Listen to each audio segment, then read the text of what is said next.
Welcome to the God's Goodness Podcast, where our mission is to encourage and highlight God's goodness and modern-day miracles. We are your hosts, Josh and Shelley Hankins. Today we have with us a special couple once again, and you've heard from them before, and they're going to continue their Jungle Journey series. We have Pastor John Kent and his wife, Belinda, and they went on this 8-year mission trip to Papua New Guinea, and they have some tales to tell, and they are going to continue their series. This will be a book one day, and it's like a sneak peek getting to listen to these. And so with us, we're going to have Belinda open us up with an opening prayer, and then we'll get into it. Thank you, Lord, for this opportunity to share your goodness and your grace and just stories of remembrance of what you've done in our past. And that I pray that they would encourage and bless somebody else and just maybe tweak somebody else to say, yes, I want to go do this and serve you in this way. And just be with us today. And we thank you for your Holy Spirit in us. In Jesus' name, amen. Amen. Amen. Thank you for that. Well, thank you so much for inviting us once again to be part of the God's Goodness podcast. I was just pondering, coming over, just the amazing goodness of God, the way He puts His hand on us and sends us, uses us, sometimes in ways that we just don't anticipate.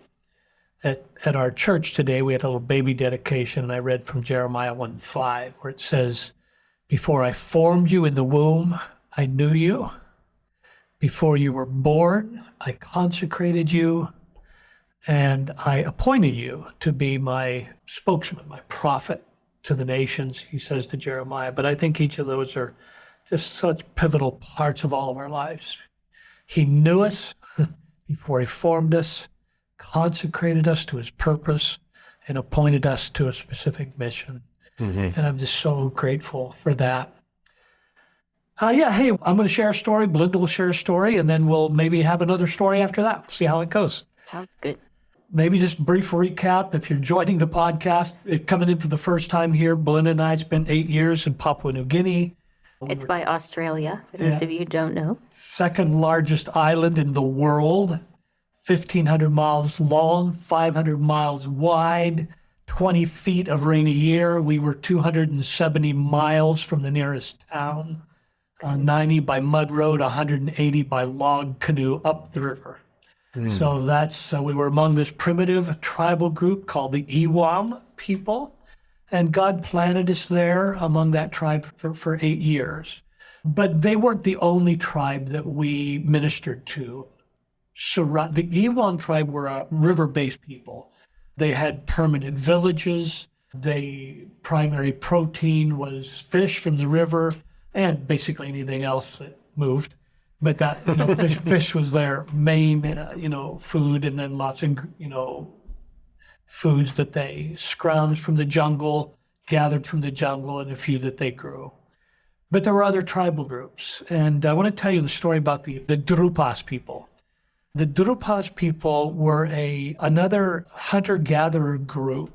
Some time ago, I told you about the Ipemo people, where I spent 3 days without food. And you had to track them down because they were nomadic. Yeah. And so the Ipemo, the Drupas people were similar, living in a different direction. And we had been there at May River a year or two, and then I began to get messages coming out of the jungle from this tribal group saying, "We want you to come to see us."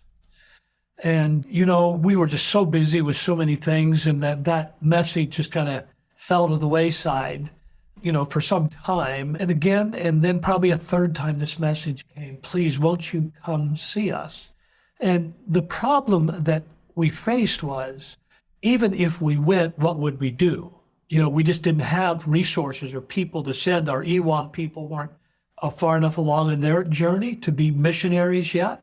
And so, what were we going to do? So I put a little word out to a friend of mine. He was actually a pilot for a mission pilot ministry there, a mission plane. They would support missionaries. And so I put a word out to him because he also lived right near a little training school, an indigenous training school where they would train indigenous Bible workers and church planters. And so I sent a word out to him and said, hey, listen, man, we need somebody. We got this tribal group that keeps saying, they want somebody to come. We don't have anybody to send there. I haven't gone yet, but I'm just, giving you the word. If you come across somebody that might qualify from another tribal group that we could maybe send back there, let us know. Well, he said, John, he said, we really don't have anybody that I can think of right off the top of my head.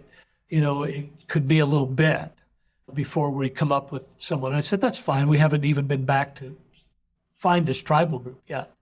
And so literally it was a day or two later that he radioed us on our radio and said, John, I've got somebody. I've got a family that they've come through training, and they want a place to go to serve as a missionary.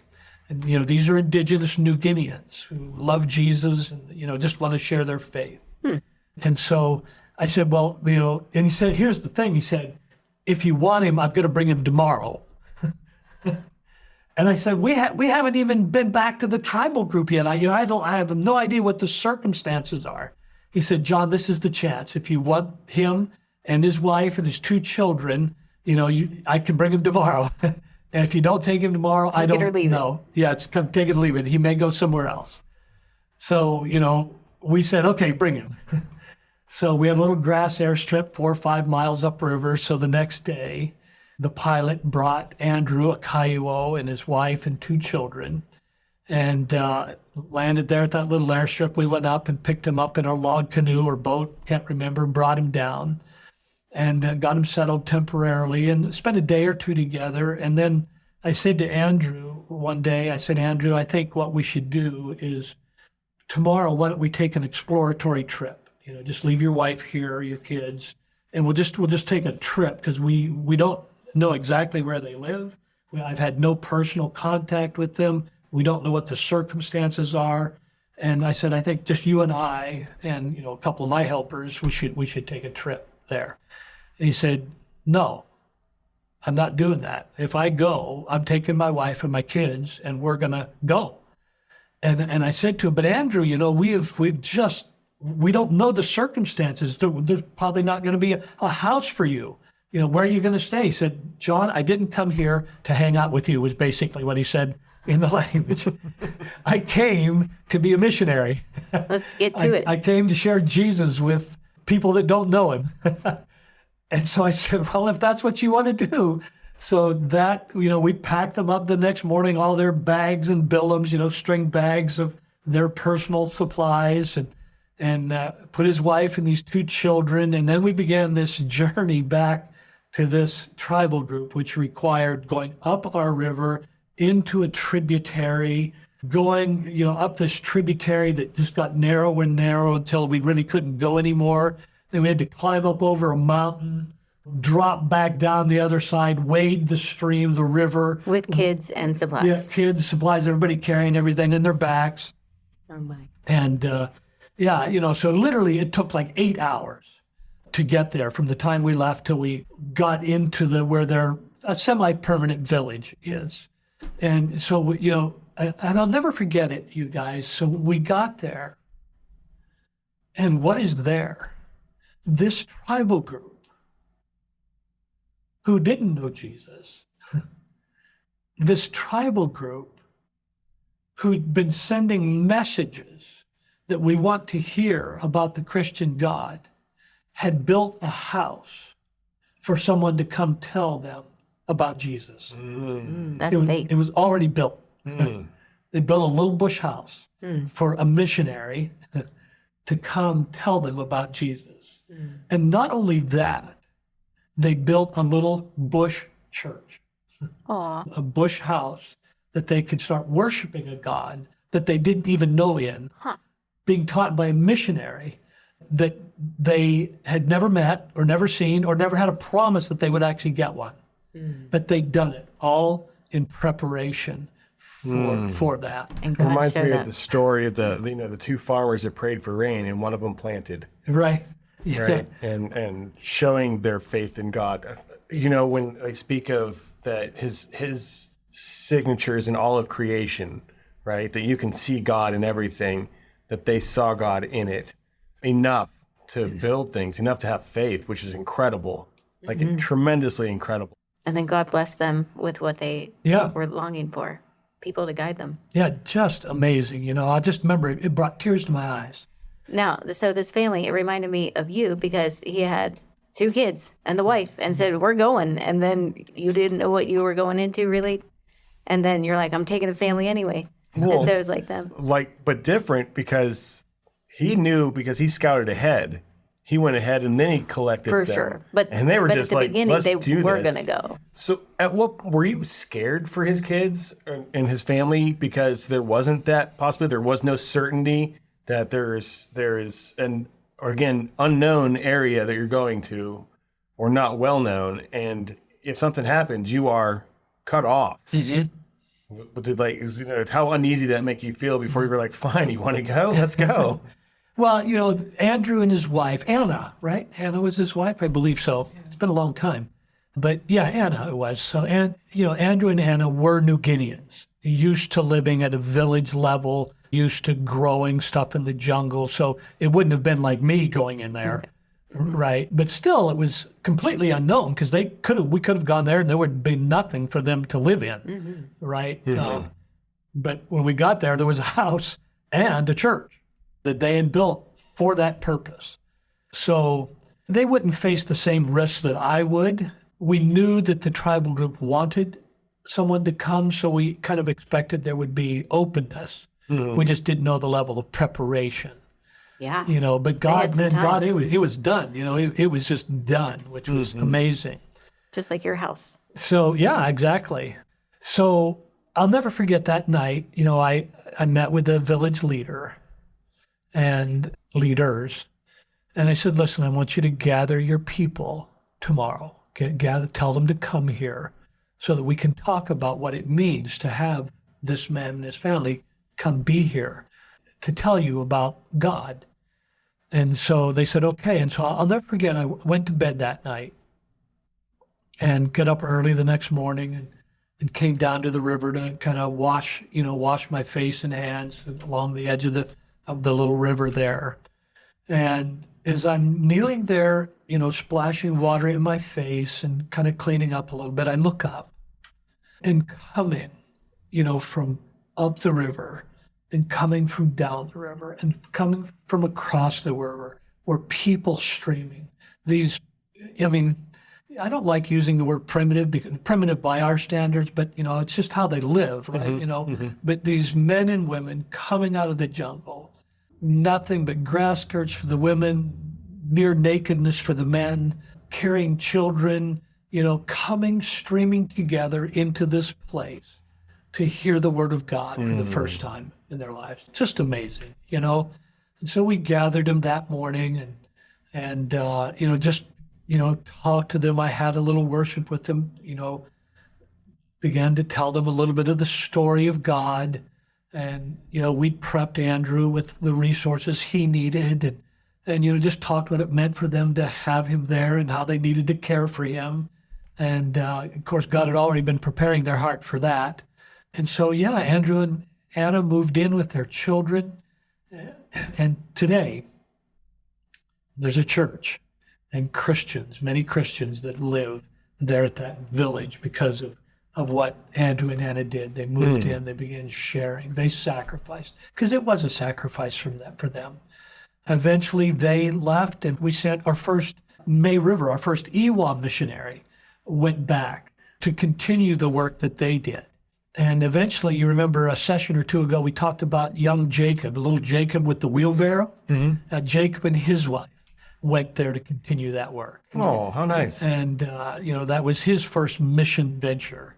And so, yeah, because of the work that Andrew and Marcus and Jacob, a church was planted there among that tribal group. And just amazing, amazing what God does.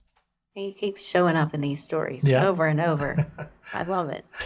It would be hard as a Christian to not see Jesus or God in the story that you just told. And when you consider all of them that you have shared with us in culmination so far, and every single one of them has oh my goodness moments, like, oh, praise Jesus moments, every single one. What a blessed encounter that you had. And, you know, you could easily walk away looking at your 8 years as being one holy, perfect, righteous, touched, amazing, miraculous event. And you would lose sight on all the suffering that you guys did in order to experience all the same things, right? Because it wasn't a cakewalk. It was not a cakewalk. It was nothing but blood, sweat, and tears. Yeah. And extreme heat. And hunger. And hunger. And malaria. Hepatitis. And crocodiles. Yeah. That's a story for another time. Well, hey, you know, while God was doing that, Belinda was doing a lot of other things. And so Belinda's going to tell the story of her ministry among the women there. So when we moved there, I was trying to figure out what I could do to reach out to the women. And quite a few of them, the government there in Papua New Guinea, the language of education was English. So they had sent out, periodically, they'd sent school teachers out to May River. But the school teachers, it was way too primitive and they could never get them to stay very long. So the education there, every year, you know, kids would join and get a little bit of schooling and then the teacher would leave because they'd go out to get their pay because they didn't have good support and then they wouldn't come back. And it just happened year after year. Anyway, so a few of the women had schooling and learned how to read English. But English was not a language that most of them were comfortable in. Ben, when we worked with him, he knew English well, and we could speak English until we learned the language. But most of these women didn't know English well. And so I decided that Wycliffe translators had just gotten the Bible translated into the trade language, Melanesian Talk Pidgin, when we got there. It had just been printed. And so we had brought a bunch of Bibles with us. And Melanesian Pidgin is a very simple vocabulary, I think just 1,300 words. And it's a mix of German and English and Spanish. And tribal words all put together. But it's very phonetic, very phonetic. And at the same time, our oldest son, Aaron, I was just trying to teach him how to read. And so I said, you know, I can use these same principles to teach the women how to read and talk Pidgin. So we got the Bibles out. I got my phonics cards out and the vowels and started to gather a group of women every afternoon. I'd homeschool our oldest son, the oldest two, in the morning. And then in the afternoon, while the kids were playing under the house, I'd get the women together and start teaching them phonics and different things and how to put words together, how to put the consonants together with the vowels. And anyway, so several of the women started to take off and started to really learn. And my goal was so that when we gathered for church, they could read the Bible for themselves. It wasn't just a man thing, because a lot of the men could read automatically, but the women, it was hard. They hadn't had nearly as much chance for education. And so several did really well, and we got off really well. But there was one, every week, she would come down from another village upriver, and her husband would come, and John was actually working with a group of men from that village to start a church there, and they would come and do Bible studies with John. And so the women would gather at my house. And this one woman, her name was Liti, and she was just, a lot of them, when they were little, they had malaria, and the malaria, because if you don't treat it well and stuff, they didn't have all the medicine right away. I can't even remember the word, but their brains were not well. I mean, super high fevers, and it affected their brains, you know. And so quite a few of them just struggled. You know, I don't want to say they weren't intelligent, but they just had a harder time because you knew that you saw them and you knew their brains were burned by malarial fevers, you know. It had just really affected them. Anyway, Liti just struggled, and she could not get the blending of the vowels with the consonants to, you know, when finally the kids get it, when you blend the consonant and the vowel, I can read and put words together, you know, but she just never got to that point. And every time she came down, we struggled. And so there was one day she came down, and at the same time, we had another couple join us 2 years in. They were both nurses, and they helped us run the health center that was given to us. So they lived just down the hill from us. We built a house. We were really close. Anyway, Holly Lackey, we had gotten these sewing machines that were just hand crank sewing machines. And she was teaching, and you could get bolts of material quite cheaply in the stores in town, Chinese stuff. And so she would bring back bolts of material, and then she would have sewing classes for the women to teach them how to make simple clothing, and we'd gotten money, and she'd invested in a few machines, hand crank machines that she sent out into the villages where women could start sewing their own clothes. Anyway, so she'd had a sewing class in the morning, and then the Leti and several others came to my house, and that in the afternoon for the reading class. And so Leti sat there that day, and as I held out the flash cards and put the vowels out and the consonant sounds, she got every one of them. She just went through every one of them, and she was getting it. And then I finally looked at her, and I said, Leti, because I had just despaired of Leti learning. I just said, she's just not going to be able to learn. And I looked at her, and I said, Leti, what happened?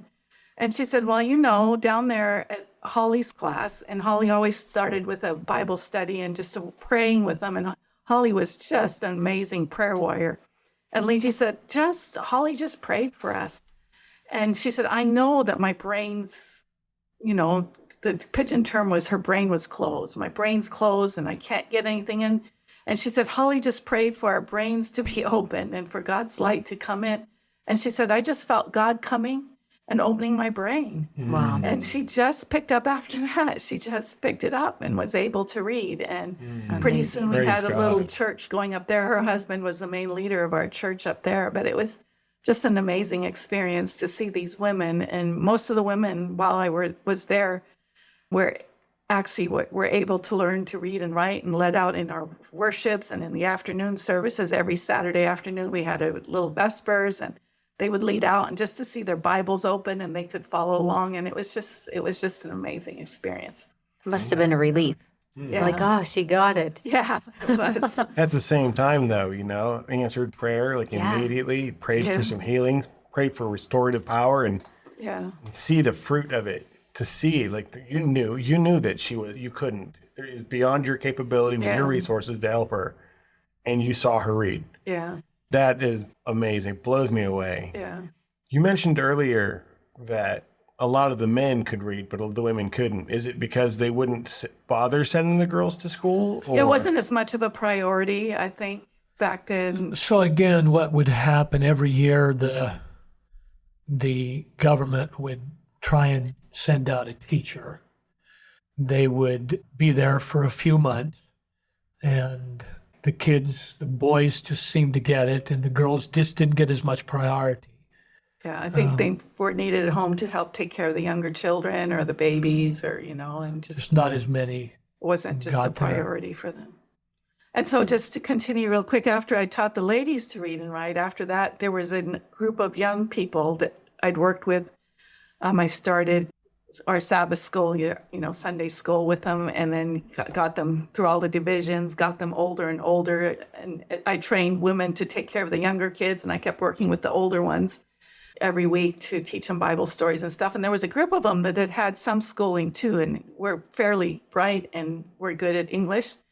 And so we decided that they needed more education. And our church actually had a mission school out in a couple hours away. I don't remember where. Oh, down about 6 or 8 hours. Yeah. Well, so we 10, decided 12 hours that away. we'd invest in them and send them out to mission school. But I knew I had to get them up to par. So I started teaching them so that they could start at 6th grade, because the mission school started at 6th grade. And most of these kids they weren't really 6th grade equivalent. So I would start working with them to teach them to read and write in English. I got a bunch of books in English, and just to up their vocabulary, because all that mission school was going to be in English. And so I taught them math. And so we sent 4 or 5 out to the mission school.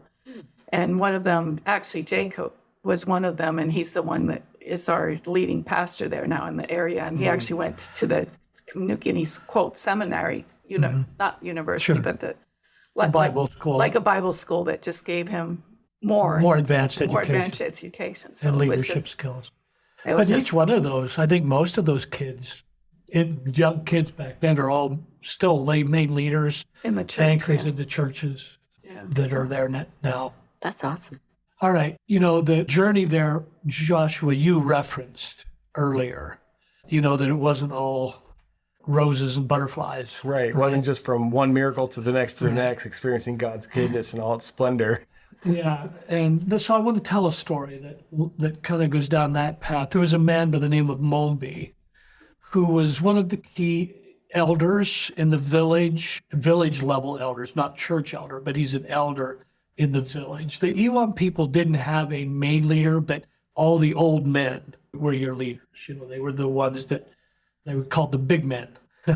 They were the men that everybody looked to because they knew the history and they knew their people and they knew the culture and they knew the customs. And so when decisions had to be made, these were the men you looked to. And Momby, he tolerated us, we'll say. That's probably the best word.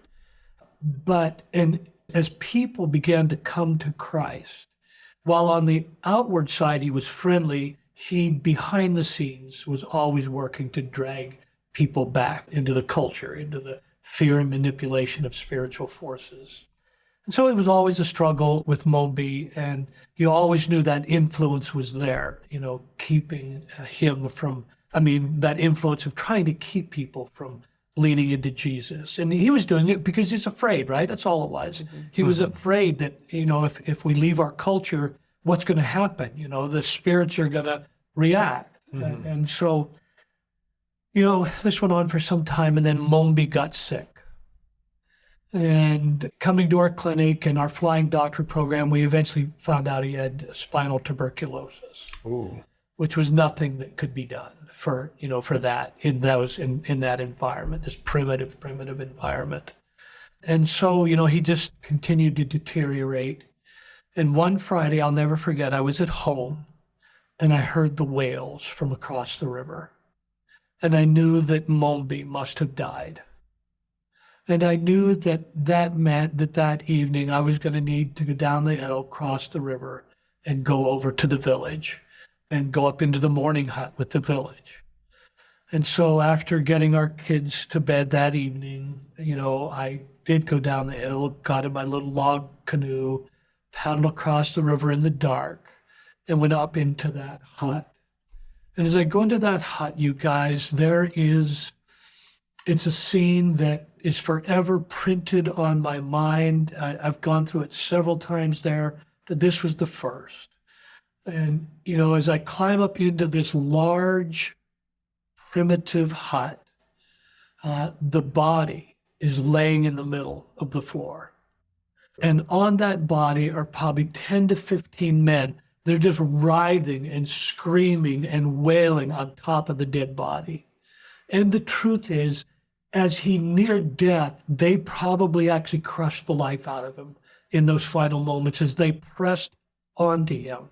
And they're mourning, they're wailing, they're calling out, "Oh, Momby, what happened to you? Who killed you? Who cast the spell?" Because in the Iwam imagination, in the Iwam belief system, all death has spiritual causation. All death. You just don't die. It happens because the spirits of God involved. You did something wrong or somebody cast a spell on you. And the reason they're wanting to know, the reason they're calling out to Momby's spirit is because if they can find out who did it, then they can revenge. They can get revenge by casting a spell and just keeping a cycle of pain and trauma going on, in the tribe. And so these men are on top of this body and they're just wailing, and the nasal mucus is just streaming down their faces and onto themselves and onto the body. And around the body are probably 15, 20 women in nothing but grass skirts, and they have sharpened spears and canoe paddles and arrows, and they're just dancing around the pile of writhing human flesh. And they're dancing around it, and they're poking the pile. They're just poking the pile, and it's all an attempt to show Momby, in this case, how sorry they were for his death. They were demonstrating that we're just devastated by this Momby, because they're also wanting Momby not to be unhappy with them in the end and do something that, is not favorable to the village or to the community. And so it's a sight. And just imagine, it's probably 95 degrees inside that hut and the humidity is near 100%. And you've just, I'm in this large hut, there's probably 50, 60, 70 people in there. And it's a shocking sight. It's impossible to really describe it, how shocking it is to see this. And so I went to the side and I sat along the outer wall and I watched. And I sat there for hour after hour after hour as they wailed and they mourned and they sought spirits to determine what happened with Momby. And it was finally near midnight when I got up. I was sitting with some other men and talking, trying to discern, learn and what's going on. And finally, about near midnight, I get up to leave. And I said the appropriate words to people. And then I crossed the hut, and as I went down the notch log ladder, and I made my way toward my canoe, above and beyond the human wails, I heard the voices of demonic beings mixing their wails with the cries of the lost to deepen their sense of lostness. It was so powerful. It was so overwhelming. It actually cast me into the bottom of my canoe, every hair on my head, on my body, just standing up. And I just fell on my face in the bottom of that canoe and just began pleading with God. Because I realized, Josh and Shelley, in that moment, if ever up to that point I ever believed that John Kent could do anything to save the Iwam, it was forever eliminated in that moment. Because I knew in that moment that Jesus and only Jesus could ever deliver the Iwam people from the power of those demonic forces who were not just ideas. These were real beings that they interacted with on a daily basis. They interacted with these demonic beings. And, it really was a place of profound humbling, a profound sense of, ineptitude, really, inability to do anything at a human level. And, just part of the journey of learning how to trust Christ more and more and more as we leaned into the journey of bringing the gospel to the Iwam people. It's interesting that you said that he openly was friendly, he openly was nice, he openly was kind, but behind he was trying to drag people back to his way of life, the original way of life. And at his funeral, that you hear these voices at his funeral, that he is that instrument in their village, and that's what you hear. I find that very interesting that was attached to him. Because you didn't hear that all the time, did you? No. And in fact, it's the first and only time that I, actually audibly heard the voices of demonic beings. So, the journey, it was full of emotional ups and downs and places of amazing miracles, like a village, building a house and a church for a missionary to teach them about a God they didn't even know before he ever got there. Moments like Liti and God doing a miracle in her brain, at the same time, the constant awareness that we're fighting a spiritual battle that's not something that you can't just deal with that on human terms, right? Right. In this space, Jesus and only Jesus can do it. It reminds me of the book I've been listening to, because reading it is a little too hard. It's an easy book. It's just hard to fit in, so I listen to it. The Third Heaven Authority, it teaches you how to pray from heaven's perspective. And so you are at the throne with Christ, and you pray over the situation, not from underneath it. And then he tells you, take your warfare from here, and you cast confusion among the ranks of the demons and just break off all opposition, and it's just pray over the situation instead of from your heaven or your earthly perspective. So what went through your mind when they were mourning until midnight? Like when you're sitting there, were you praying for these people in the morning hut? Like what was going through your head? Yeah, so absolutely. I'm there praying. Two things are going on. Number one, I'm observing, just trying to understand, to observe what they're doing. And, because I believe that's really important in missions and in ministry. We need to be intelligent. So I'm just trying to understand their culture. And, I'm just asking a few questions, to those around me to help me understand. But definitely, the shock of it, again, it's very difficult for anybody not having been there to actually be able to grasp that picture, right? And the smell and this noise, the sights, the sounds, smell, everything about it. It's just visceral to me today. But yeah, so in just praying, Lord, how do we reach this people? What do we do? How do we continue to bring the gospel to them? And I'm seeing a picture of something that I hadn't seen before, which only deepens my own sense of need for Jesus and for his power and his presence as we reach out to the people. Mm-hmm. Yeah, I believe that's 100% a Jesus thing, that you recognize your need for him, no matter how far advanced you think you are from another person. You don't consider it. You consider your need for Jesus like anybody else's need for Jesus. I think that's what separates us from most non-Christians, is the way we think of things. That we're willing to put ourselves at the same level as other people, and we shouldn't be willing to laud ourselves above other people in any way, and that should be the dividing line. Yeah. But also that different perspective when death comes, you're like celebrating, like, hey, I don't have to deal with this realm anymore. It's good. It's good for the one that it's going to Jesus. It's not so good for their family. Yeah, the ones left behind. Well, thank you so much for sharing these stories. I love how God keeps showing up in the most unexpected ways. Like you're praying with anticipation and faith that things are going to change. And then sometimes when you give up, that's when he shows up. Yeah. For instance, I had no bookings for a while, and it was our move, and all these things were just, the schedule wasn't regular because of the move. And I couldn't book. I had a whiteout, and I prayed for the bookings, but then I said, thank you so much for all my bookings. And once I found the right next person, all of the rest fell in line. And it's just like when you surrender and you're at the end of your rope, that gives God the chance to show up. Yeah, we were talking about this morning, how difficult it is for certain people, like my wife, who has this need for controlling every aspect of how she wants to get this done. To have to surrender that to God is very difficult for her.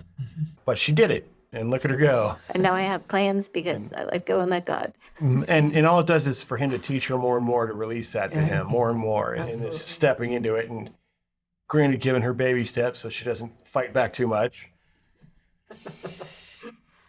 Well, listener, if this episode has blessed you, we ask that you pass it along.